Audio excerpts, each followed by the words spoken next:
Do you know what lot owners are saying about living in strata in Australia in 2026? My special guest today does. And she will be spending the time here explaining and digging deep into that lot owner research where we surveyed over 1,000 lot owners that live in strata communities to let us know how they feel. I'm really, really excited about today's episode. But before we do that, a special thank you to everyone who approached me over the Insights 26 tour to let us know that you're really loving this Strata in Conversation series. I was stopped, I don't know how many times, with people letting us know what they did like, what they want to see in the future. So now I'm giving an opportunity for everyone logged on right now to let us know. There is a poll that's about to pop up onto your screen. And what we'd really like to know from you is, what is the ideal length of the episode that you'd like to see moving forward? Select the radio button that most closely aligns to your choice, and then we'll take that feedback moving forward. We're constantly trying to refine this series in how we bring the best product and conversation to you. But that's enough about that. Let's get moving with the clip. Welcome to Strata in Conversation.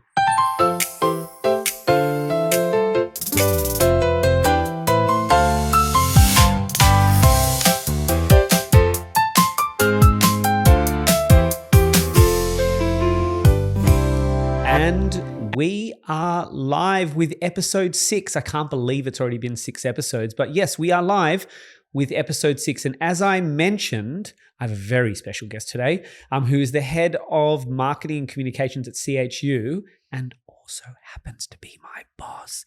But we won't talk about that. Katherine Butterworth. Hi, Kat. How are you? I'm good, Steve. How's things? Things are good. Just back from the Insights expedition. So getting back to normality, or whatever that is. That was a crazy ride. It was. It was good times. But for those who don't know, how many do we do? 6? 6 in 3 weeks. 6 shows, 3 weeks. A lot of you were there. A lot of you weren't. Where were you? Anyway. That's a valid question. Can we have a poll on that? So, but we are not here to talk about insights today. No. We are here to talk about far more important things. So let's just start straight off the top. Let's go hot. Let's go hot. I understand that you have more than 15 years experience in leading brand and marketing communication teams across not only Australia, but globally. Is that true? That is true, yeah. So I think if we start there, the most important question that I have at this point is, of all the team members you've ever had, who is the best? Look, I'd have to say that the worst is Steve Brisson. So we're just going to cut that. We're going to cut that. No. Okay, so we are. Okay, let's get serious. This is what happens when you're interviewing your boss. If you see me sweating, it's because it could affect my rating. Let's go. Okay, so CHU Strata Index 2026, a massive piece of work. Yes. Nothing we take lightly or joke about. No. What I want you to do, just to give us the overall picture, is what is it? How do we use this data-enriched insight set? So the Strata Index is owner research of 1,000 owners across Australia. Okay. We get them independently recruited because we're not looking for people to tell us about our business. We're looking to have people tell us about what Strata is like for them.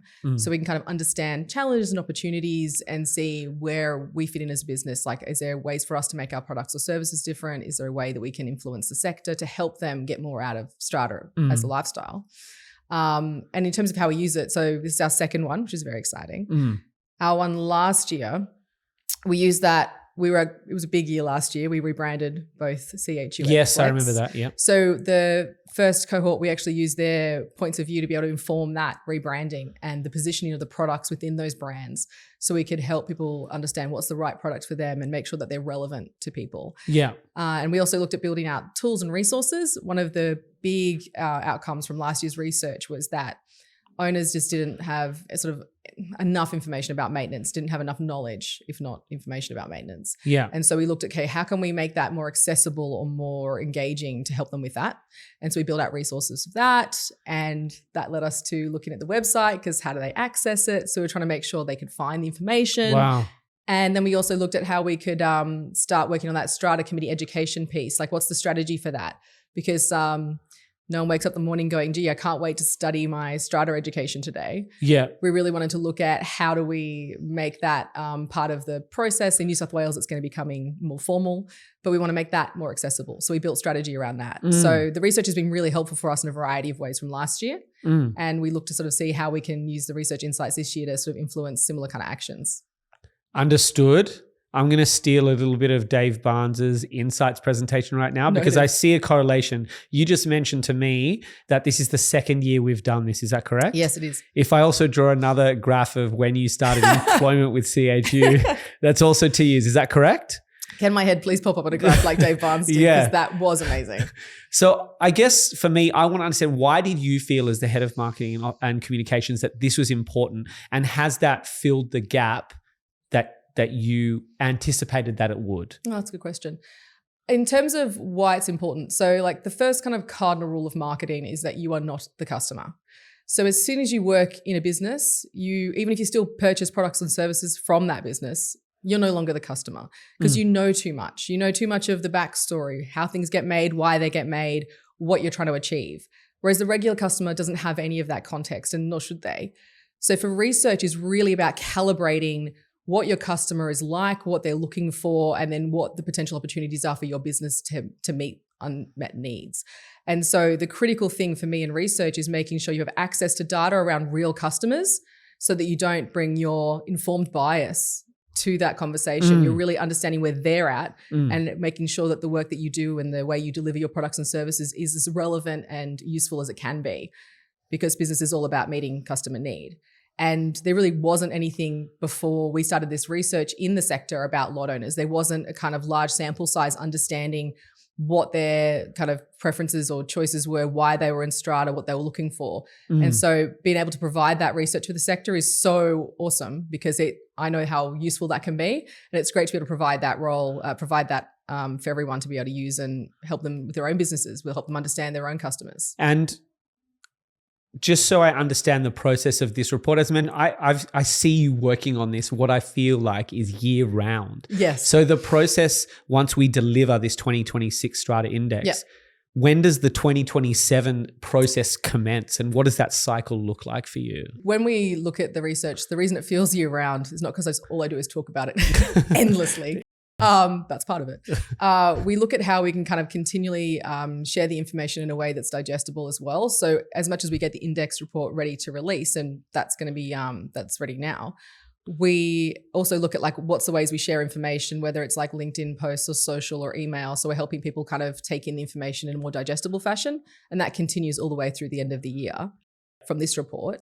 But then the next report starts probably around September. We look at briefing in. Okay, so even while the other report's still running, we're still sharing that information. We're looking at, okay, what did that report tell us? What questions did it raise? What do we want to understand more about? And then how's the sector moving? And then we start to shape the questionnaire to go into market in like January 2027. So it does sort of, it's a loop. I see you every day working on like this. And what I love and why I bring that up is, often, whether that be a personal diagnostic or behavior tool, you get this fat report at the end of it, and then it goes into the desk and then you never use it. I know that's not the case, because I think you just rattled off in your intro so many things that have influenced, that's come from that data set. And I know you spoke more broadly about that, but what I want to challenge to ask you is to just choose one thing and talk about what did you gain from that initial report in 2025, and maybe the website and its access and its accessibility, how the data helped you to drive that particular initiative. Just choose one. And I know there's many. Well, that's really interesting. From a website point of view, so we did relaunch the website. Even though obviously we work with brokers and strata managers and they kind of help our customers find the products that are right for them, when we're looking at how people access information, and we looked at all the gaps and all of the challenges that came up in the 25 research, there was a really big opportunity for us on the website to make it clearer where people go for information based on who they are. Previously, it was like one in website, here's all the information. But the information you might be looking for as an owner compared to a broker, compared to a strata manager, are really different. We work with all of those different types of people in different ways. And so it was really about making sure we built a hierarchy of information that everyone could find what they needed really easily. And that was really important. And that was really very much informed by the research we did last year. So let's jump to this year's report. And before we dive into, I know you've brought with you a number of insights on specific topics that we, of issues that have been raised for this year's particular report. Talk to me about the general sentiment. How are people out there feeling generally about strata or communal living? What's the current vibe in Australia at the moment around strata? So it's a great thing about having an index is we now have the ability to compare it to last year, and we'll be able to do that again. It's about the same. So people are by and large satisfied living in strata. They're happy with the lifestyle choice. They like living there and they're actively choosing it. There was a real sense that people are kind of only choosing apartments as a default option, like because they couldn't get a house. Yep. But there is a real clarity when you do the research that people actually do choose it for a variety of reasons and they are satisfied with it. So that's really important. And it's actually quite heartening to know that, because it really changes about how you engage with your customer when you know that they find real value in their lifestyle. And digging a little deeper, what would you say are some of the likes and dislikes that came about as part of this particular report? Like what are our 1,000 lot owners saying around, yay, we love, we're struggling with? I mean, clearly there's nothing people dislike about strata. So that's insane. Insert laugh track. I assume it's a laugh track because that's going to be really good. James needs to put a laugh track right now. It does. In terms of what they like, so people still like the convenience of it. They like the shared community. So they like being able to be with a group of people and engage in that way, which is really nice. And they like that someone else is taking care of, yes, I knew that one would come up. Yeah, like someone else is taking care of the bins going out and all of the bits and bobs that need to be happening on any particular day. And they like the safety of it, which is a really... Oh, that's interesting. Yeah, it is. So that's a really nice view of kind of community living, is it is safer and people do know where you are, and if they haven't seen you in a few days, they'll reach out. That's a really nice part of strata community living. It's really interesting that because whether I selfishly in my own mind also thought of it that second default option to not being able to afford a house, but actually if we put them more next to each other as a different choice, there are definite advantages. Yeah. I know...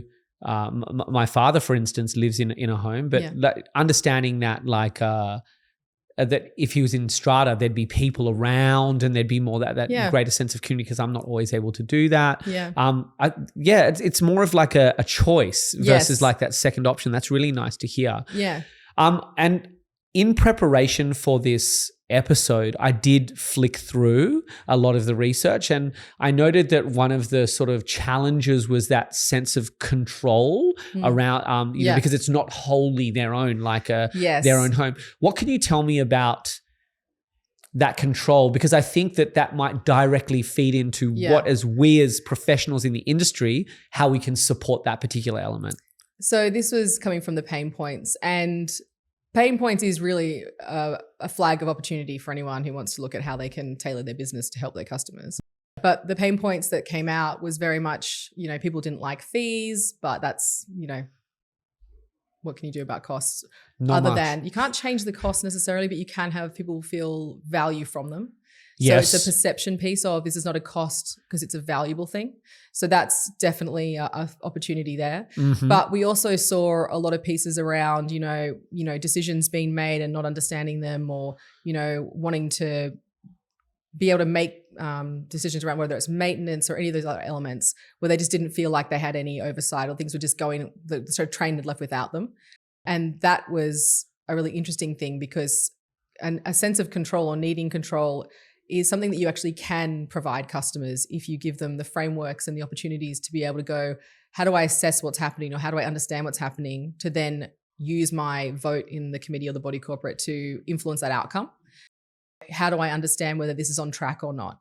All of those sort of bits, we can give people back that sense of control, because it's not just all these things happening around them that they feel is just way beyond them and there's just too much and it's too complicated. So that sort of sense of complexity and cost was a really interesting one. But it's something we can definitely address all across the sector. Everyone has an ability to address those pain points. To influence that. And I think I'll interject now, because I think you're talking about a data set that is so rich and there's so much in it. Whilst we're having this conversation now, I guess the question, or whether they attended your keynote at Insights 26, how do people access that information? What is the availability for people to understand at a deeper level what you're talking about today? So in terms of like for strata professionals, and owners, anyone can access the report. It's available on our website. When we look at bringing out the report, because the research itself is like hundreds of like data points that are sort of broken down. We don't just release that. What we look at is how can we take that information and make it useful. So we've gone to a lot of effort to say, what does this mean for you, or how can you use this information? When you take a look at that report, or when you use your AI to look at that report, ask it what the insights are for your profession. And if you're not using AI, guys, come on, you should be. But like ask it, how do I use this report for my job? Or how can I use these insights to improve my business? Ask that question, and it's built to be able to help you get that information really quickly. Wow. There's some Julian Moore influence there for sure. Look, learned a lot from Mr. Moore last year. No, honestly, that's really interesting because, at the Insights Tour, we did talk about AI and its influence. And I feel like throughout the next 5 Insights, we're going to continue talking about AI and its influence and how do we utilize it as strata professionals in our industry. Another sort of one of the favorite things that I took away, because I'm sort of the experience geek and I just love all things behavior. I don't know if you tuned in, but I loved the conversation I had last month with Mari Law and Alan, because that was all around expressions of dissatisfaction and how do we resolve those. And something that really struck me in your report was the behavior profiles and how not every lot owner is the same. We have different levels of engagement. We have different things that are motivated by, and I loved in your Insights keynote how we were talking about what are those different opportunities there, because they are wildly different. They are. And it was one of the things that came out of, and this is where I say when we finish the report, we look at what do we want to understand next.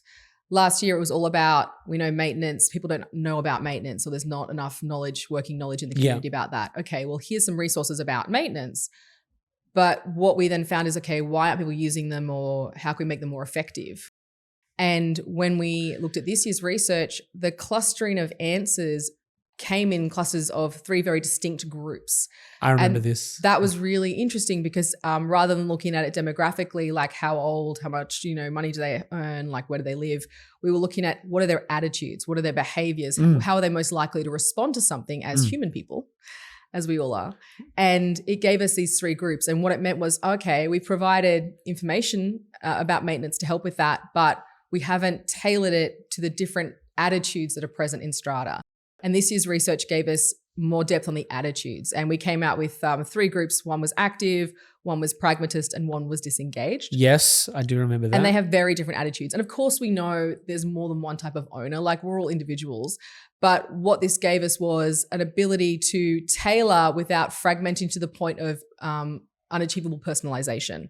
That's what's really powerful about it, is it gives you 3 groups and you can kind of go, okay, based on these kind of 3 personalities in the room, this is how I talk to someone who's an active. This is the information I'd give them, and so on and so forth for the different groups. And that's really, really important, because when we're trying to look at improving satisfaction with customers or helping them get better outcomes for their communities, being able to communicate to them in a way that their personality or their behavior will receive is so important. Because if you just saying something that you want them to know, but you don't tell them in a way that they will care about 100%. or find meaningful, it 100%. won't cut through. So this is the core of marketing, right? So it's very much around that. So those groups, and I obviously spoke about it at length at Insights, that's what's also in the report this year, is breaking down those different typologies and how we can kind of approach them. And what we've done already is started looking at the different resources we have and we are creating to meet those different types of personalities, to help them on that kind of increase in satisfaction, increase in knowledge, without it being an increased burden on them. Because no one in their home is looking for homework. They're not in school anymore. So what we're trying to do is, how do we make it, tangible and achievable for all of the professionals who also don't need more work to do? How can we give you resources that help you talk to these different types of people and help them get more out of the community without adding all of this extra workload?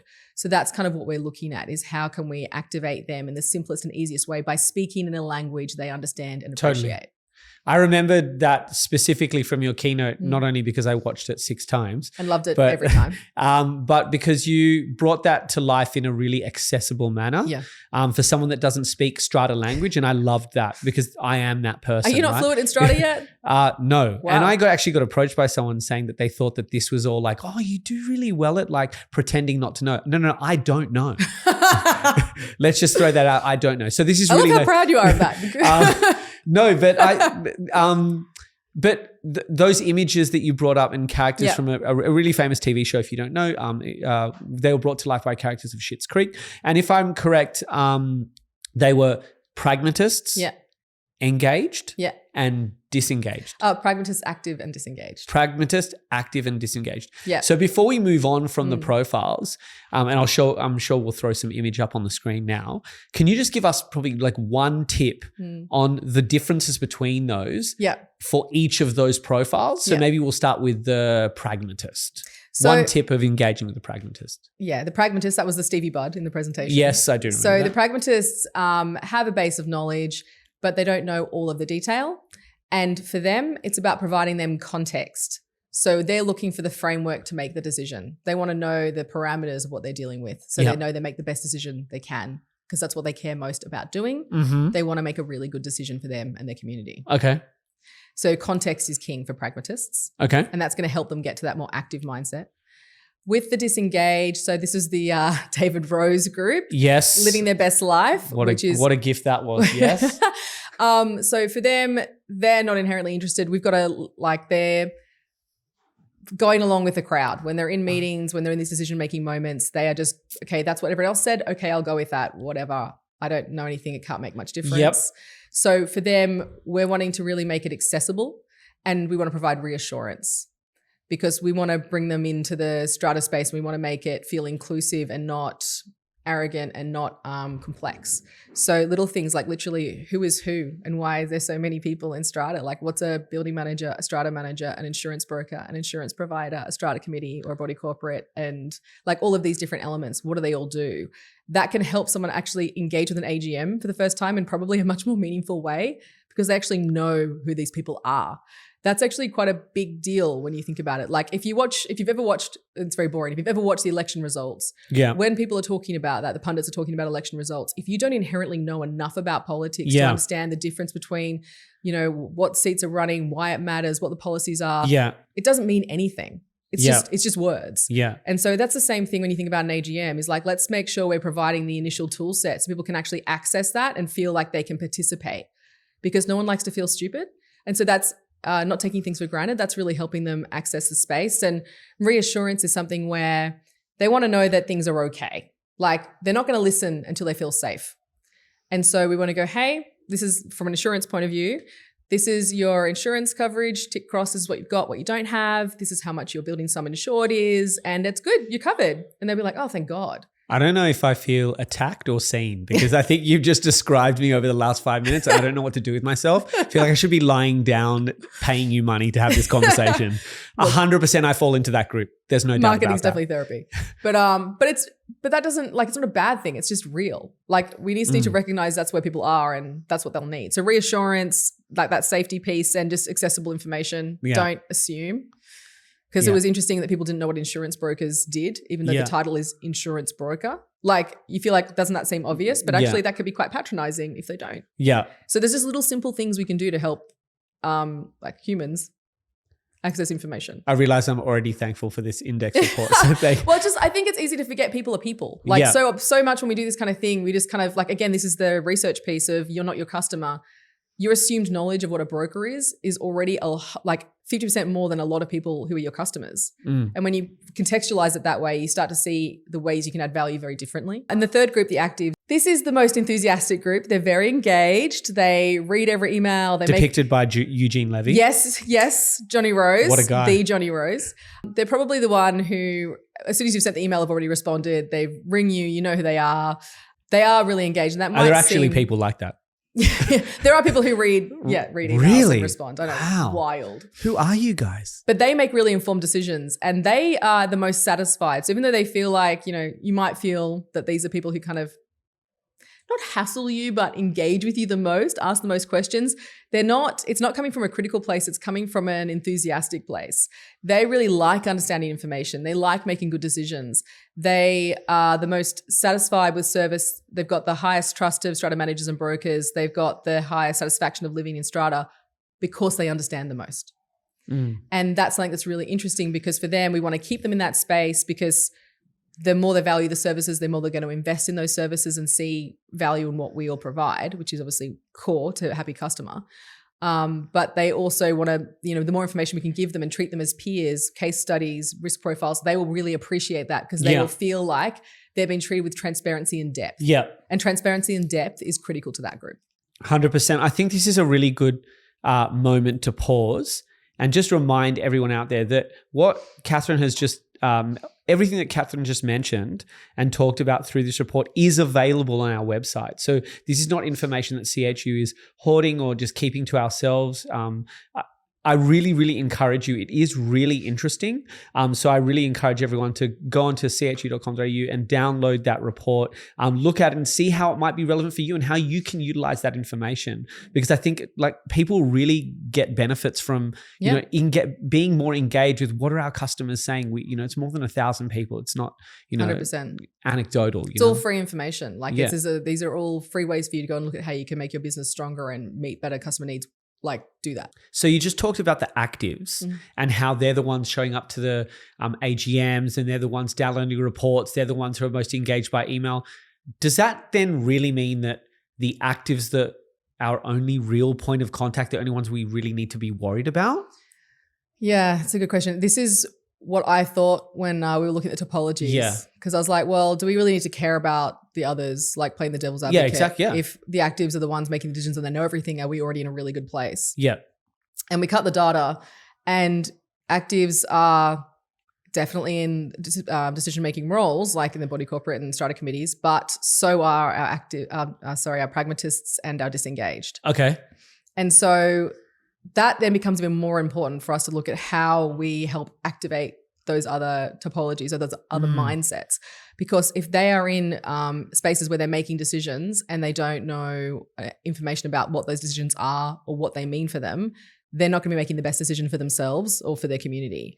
And so we really want to look at how do we help the disengaged, how do we help the pragmatist take on more of that active mindset so that they become more engaged and they take on more of that essentially they get more control over their environment and the outcomes of what's happening in those meetings. And we know control's a pain point. So if we give them that ability to take back control, that will actually alleviate one of the things that they're struggling with. And that's an amazing opportunity. So I don't think we're trying to move everyone into one of the buckets, being the active bucket. We're just trying to speak to them in a different language that resonates with them. Exactly. We're not going to try and make everyone one kind of person. We're just going to try and activate all of them to be more engaged. Yeah, I think that speaks more broadly to this subset. I think that's really key information that we can utilize in any scenario environment. So I think that's really cool. One of the key themes that came through, if I'm correct, and please interject if I'm not, for me that I read about, and I heard about it in Insights 25, and now I heard about it this year as well through a couple of the keynotes, was the issue of maintenance. And I know that that's come up again. Yes. I don't think it's going anywhere. I just wanted you to talk to me about what's that relationship between maintenance and strata? Yeah. What did you learn from the Lotto research, and what can we do? What can the people on the call do with regards to maintenance? Yeah. So maintenance hasn't gone anywhere. Yeah. Year on year, we're still seeing that, there's at least a third of those respondents don't have a kind of awareness of maintenance, or if they have a maintenance action plan or not, which is actually a pretty big group. There are 2/3 that, have a plan and that's, they're aware they need one. But a third, over 30% of a group not knowing anything about maintenance, that is a really big issue. Yeah. And the reason but the reason we see it as an issue to address is that maintenance is the sort of very key component of risk management. And there is this kind of legacy attitude towards insurance that that's risk management. And it is a part of risk management, but it is not all of risk management. Insurance is very much that buffer to protect your financial assets if something should go wrong, if the worst should happen. We've got this backstop to look after yourself, to have things reinstated, to protect yourself.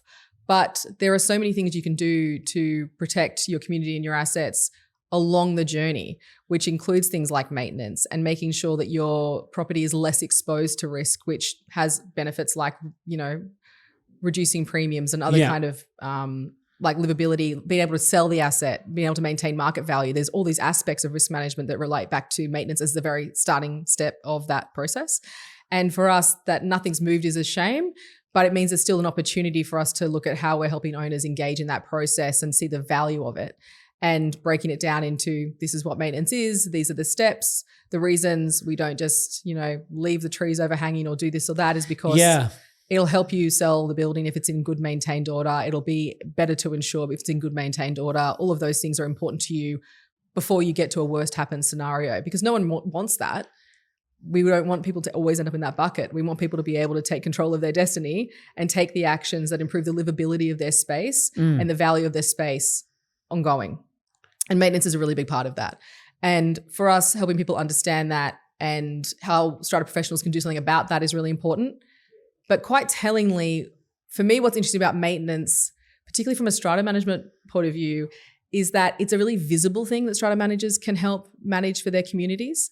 And this is important because when we were talking to our lot owners, what they were telling us was like, building managers are really great because I see them and there'll be something broken and there's they'll that fix visibility it. there. They'll take the bin out. Yeah. And you go, cool. So maintenance is that opportunity for strata managers to make their value more visible. And so like I've said, there's a clear financial management, risk management reason to get into maintenance for sure. Yeah. But from a customer happiness point of view, being looking at maintenance, sending photos of this has been addressed and this is up to date and this is in a good place will make you more visible to your customers and show tangible value of what it is you do day to day.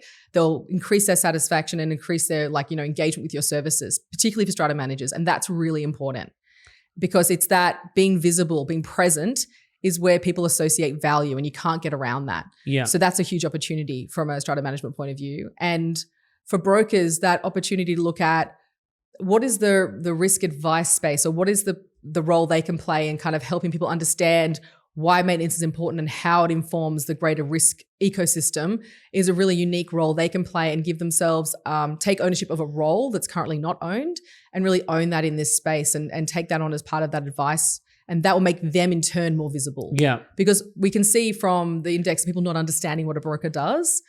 This is the space where if they don't understand, this is one of those ways you can help to make yourself more visible, more valuable, and that clarity around your role much more clear to all of those people, which is super important. Here's a crazy prediction. Strata in Conversation 2027 series, I think we'll be talking about maintenance as again.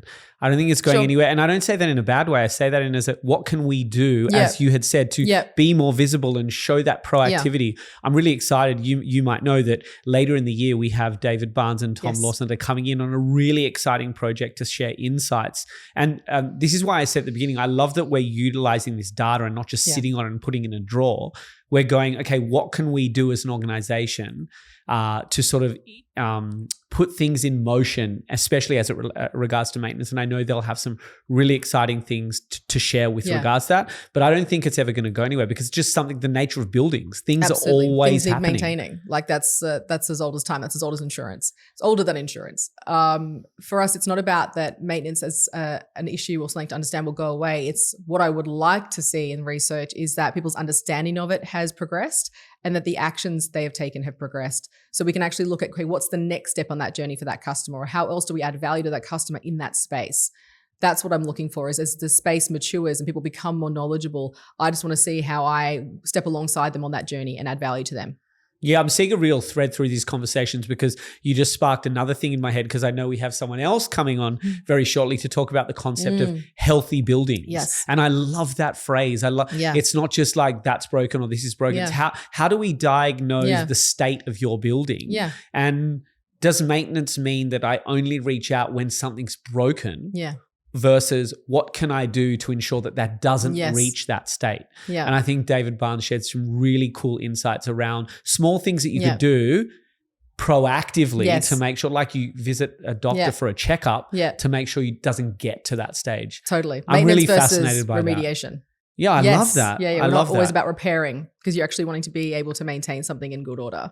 So that's, about keeping your car roadworthy. It's about, staying fit and going to the doctor before you're sick. That's all part of that. Doesn't mean that when you're sick, you don't go to the doctor. It's all about being able to get the best outcomes. I'm really excited for some of these upcoming conversations. And that's actually a really good moment to just interject here to jump back to you guys that are listening live right now. We've done a pretty good job of planning out what we think is a really exciting slate of speakers over this series. But now I'm going to ask you guys to jump into the comment section right now. What are some topics that you want to hear about? So what can we put on that will be really engaging and informative for you, the viewers and listeners, that you either think that you would directly benefit from, or even that you could push this on to a lot owner and go, hey, listen to this. This is what's happening in Strata and this is why it's important for you. We're doing the best to sort of anticipate, but this is, Kat, this is my lot owner research. I'm asking the customers directly, what do you want to hear about? I actually had some really amazing, engaging conversations during the Insights 26 tour, but now I'm asking you guys the more broad set. Can you type into the comment section now, what are some topics that you would love to come up in this Strata in Conversation series? And then, Kat, I think it's just our job to make that happen, right? Yeah, 100%. And it doesn't have to be a new topic. Sometimes it's a part of a topic you don't understand or want to know more about. Like, we're happy to hear anything. Not even a topic. Who do you want to hear from? We can try to get whoever. Yes, we can. I was wondering who you were going to guarantee then. I was just about, I sort of just like held my tongue back going, wow. Can I say Please that don't just guarantee celebrity random person, guy, person? I don't know. But whoever, if it is a who, let us know who. If it is a what, let us know what. We'd love to do, because our job is to try to bring you the most interesting and engaging conversations to help your roles in the industry. So I think this has been really amazing conversation. And I think what I'd ask you to close this out is, if you had one piece of advice to everyone listening now around the data, around the research, around how do we implement, what would that be? I think for me, we're talking about lot owners, we're talking about Strata, we're talking about community. So the one takeout is to understand you are part of that community. And when you are part of this community, when you see your role as being part of a community, and when you understand the pain points of that community and look at how you can address them, for example, how can we help people have control, then you can look at how you become more visible and therefore more valuable. Yeah. And it's really about understanding the people you're working with and for, and helping them, meeting them where they're at, using those different attitude mindsets to help them feel part of that conversation, to feel a meaningful part of that community. That is the critical space that I think everyone on this call can do. David Rose. It's true. It is true. Yeah. David Rose was definitely part of, he stayed in Schitt's Creek at the end because he was properly activated. So I feel like it's true. I think that's, like, I'm not sure how to sum it up better than that. I think that's... You can't. I'm really great. Well, you said it. Now, see, now we're going into sort of performance review time. If you guys want to stick around Steve's for like, that. I'm going to stop talking. Hey, Katherine, thanks so much for your time. And to all of you, thank you. I really appreciate you taking the time to spend your 40, 50 minutes with us. And hopefully you found this really insightful and helpful to you in whatever part of the industry you're in. Just a reminder that we will be sending out CPD, or continual professional development points, to everyone that's logged in live. And if you aren't able to log in live, you can still push this on to a colleague, a friend, a lot owner that you think might benefit from this conversation. All they need to do is scan the QR code that you can see on your screen right now, and you'll see all of the Strata in Conversation episodes available for you to watch at any time. Stay tuned for our episode next month. We'll be having another really, really engaging episode. For now, Kat, thank you so much for being with us. Pleasure. And thank you guys, and we'll see you next time on Strata in Conversation. Bye-bye.